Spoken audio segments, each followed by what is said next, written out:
Salve a tutti bella gente, benvenuti in questo nuovo video dedicato al Giappone.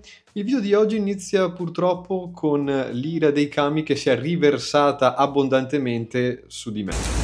Nonostante ciò, continua l'esplorazione di Kyoto a cavallo del nostro bolide a due ruote.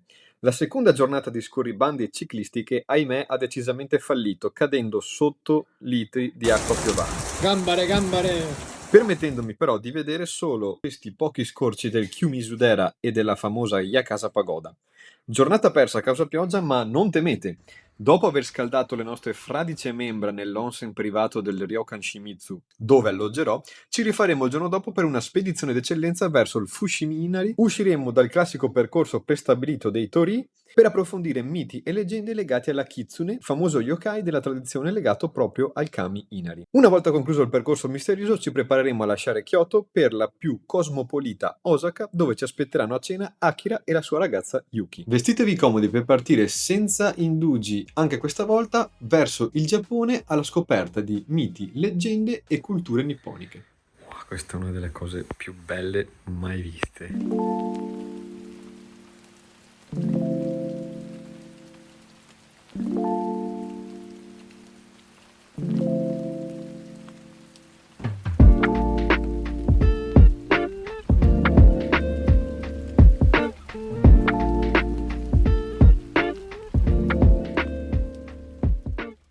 Allora, prima notte nel Ryokan, letto non comodissimo, preferisco il letto tradizionale occidentale, però è anche da dire che non mi sono accorto che ho dormito con la finestra aperta tutta la notte. C'è l'atmosfera che si respira qua dentro, è una figata. E adesso ci aspetta la colazione.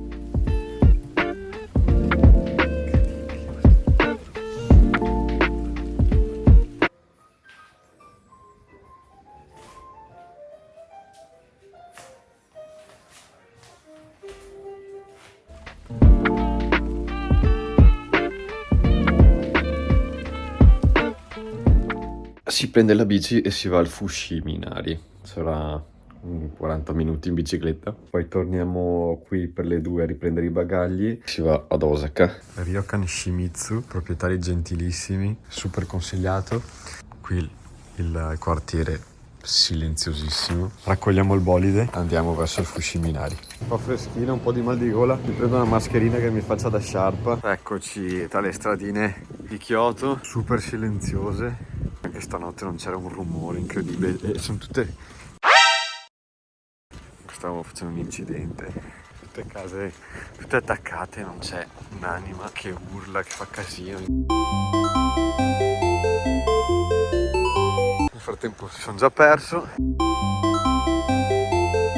E la mia destra, quindi sono giusto per andare a Fushimi Inari. Vamos! A few moments later. Qua la biciclettatina di mezz'oretta scarsa. Siamo arrivati a Fushimi Inari. Andiamo a scoprire un po' il luogo che sembra meno affollato degli altri. Speriamo.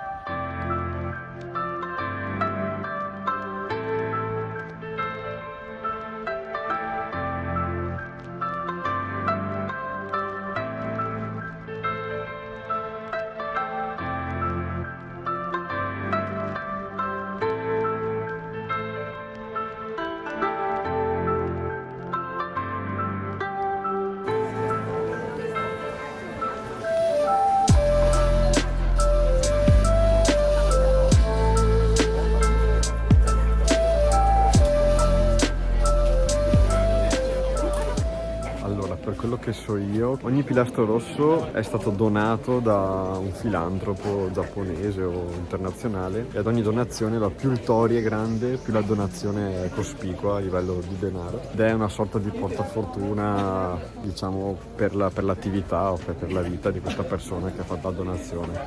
Non vorrei dire una cazzata, però mi sembra di aver letto una roba del genere. Il me del passato non l'aveva sparata così grossa, nonostante fossi ancora inconsapevole della straordinaria importanza del Kami Inari nella tradizione giapponese. Quello di Inari è un argomento molto vasto che si estende in più piani ed evidenzia la complessità sociologica e culturale che pervade l'intero Giappone. Cercherò di riassumervelo mentre vi accompagno tra gli angoli inediti del santuario. Sto prendendo delle strade secondarie per distanziarmi dal casino, a godere un po' della natura giapponese.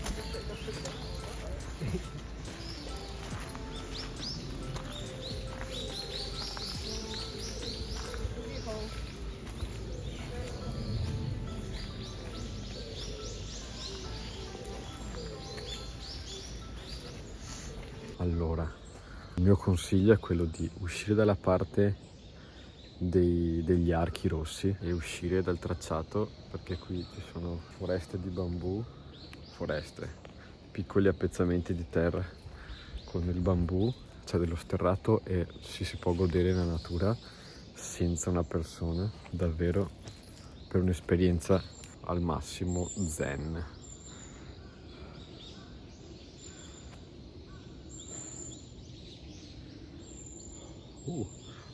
Freschino qui. Inizialmente Inari era considerato il kami protettore dell'agricoltura, in particolar modo del riso. Nel corso degli anni, a causa del progresso, la sua protezione venne estesa al mondo del commercio, della prosperità materiale e della salute. Via via con il tempo, Inari è l'unico kami della tradizione giapponese che ha acquisito molteplici caratteristiche, che vengono letteralmente plasmate dai bisogni dei credenti, insomma, un vero e proprio dio customizzabile. Questa fede personale si riflette nei santuari a lui dedicati, attraverso la proliferazione di altari chiamati Otsuka, su cui è inciso un nome del kami unico e personalizzato. Presso il Fushimi Inari se ne contano più di 10.000 insieme ai torii.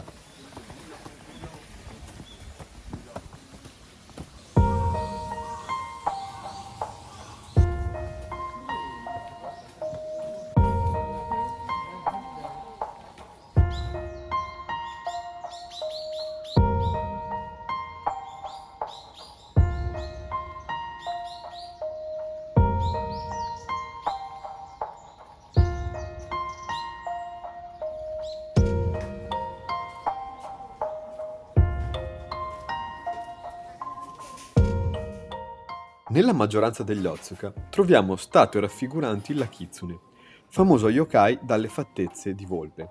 Questo yokai è riconosciuto come messaggero di Inari, e non a caso si tratta di un essere che cambia personalità e forma in base alle circostanze, proprio come Inari. La kitsune è una figura ambigua del folklore giapponese, che viene sia deificata che demonizzata ed ostracizzata dalla cultura giapponese.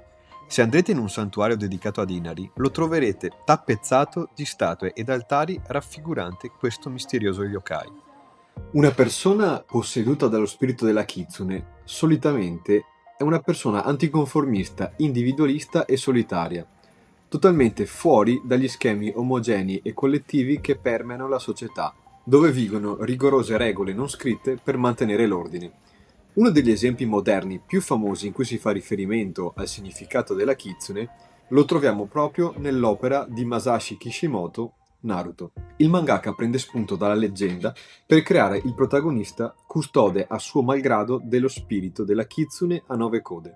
Nella tradizione lo yokai infatti può possedere da una fino a un massimo di 9 code, che determinano longevità e potere della stessa. Naruto è infatti un ragazzino solitario ed ostracizzato dall'intero villaggio della Foglia, a causa di questa maledizione che porta dentro di sé.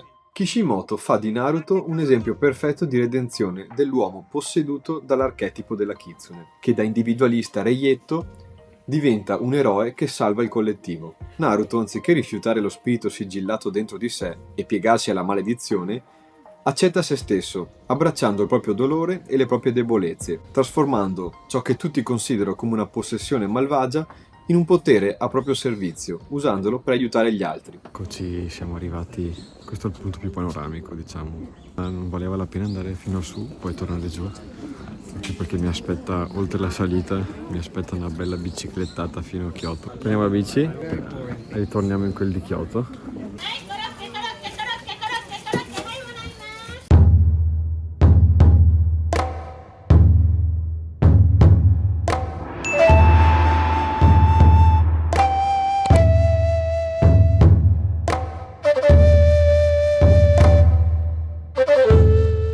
Per la cultura giapponese, il potere della kitsune è anche simbolo di liminalità, ovvero di passaggio trasformativo, che vediamo in Naruto ma anche nel film Yume, tradotto in italiano Sogni. Nell'introduzione del capolavoro del maestro Kurosawa avviene infatti l'incontro proibito tra il bambino e le volpi sacre nella foresta, che pone il confine tra infanzia ed età adulta.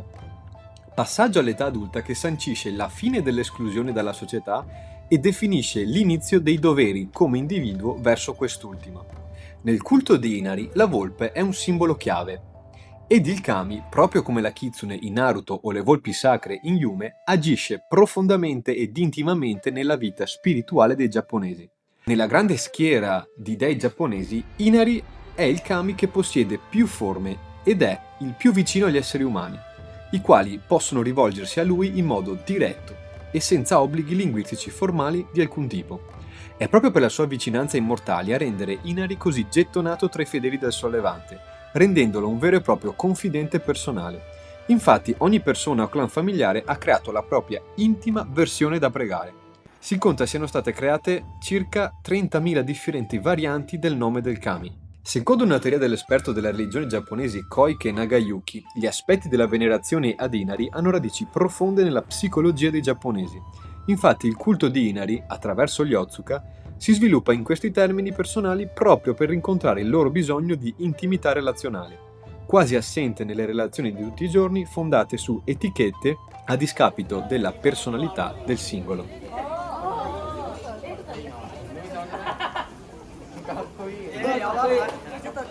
Bella ragazzi, dopo aver fatto il pieno di mistero e folklore nipponico, lasciamo la tradizionalissima Kyoto per approdare in una delle città considerate più anticonformiste ed underground del Giappone. Lasciamo il bolide a due ruote che ci ha accompagnato nelle nostre scorribande e a seguito dell'ultimo nostalgico sguardo al fiume Katsura andiamo dritti verso la stazione. Ad aspettarci niente po' di meno che il meraviglioso treno Haruka che mi farà approdare nella stazione centrale di Osaka in appena 40 minuti. Dopo un tour veloce della stanza e qualche passo ad Otombori vado verso l'izakaya che Akira e Yuki hanno prenotato per cenare insieme.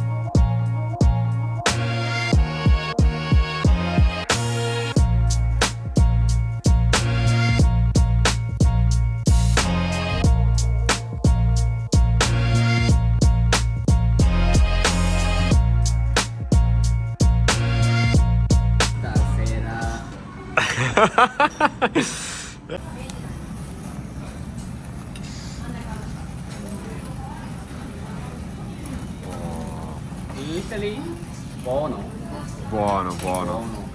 E per concludere la serata niente di meglio che una camminatina in centro e un bel giro al pachinko, una forma di gioco d'azzardo videoludica tipica del Giappone.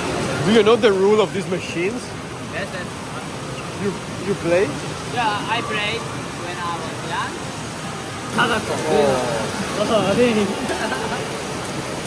Double gambling? Oh, Ah no.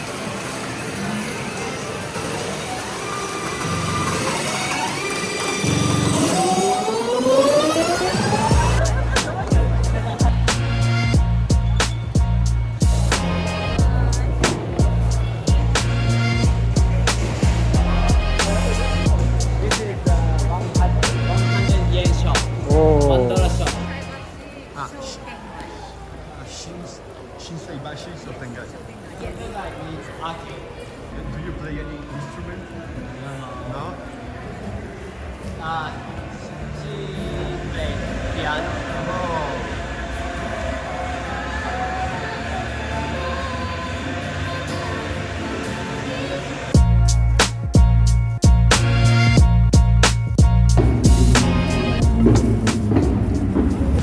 Christmas season.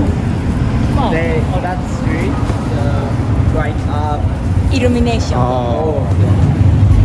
Nice.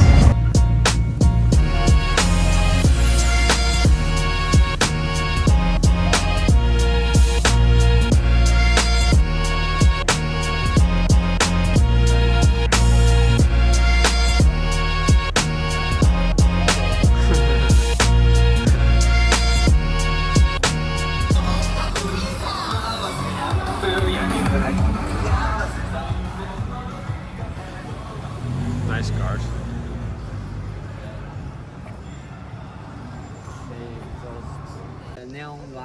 Ah, eh? I don't like Ah, okay. because Too- this is too the much. puppet. Yeah, too much.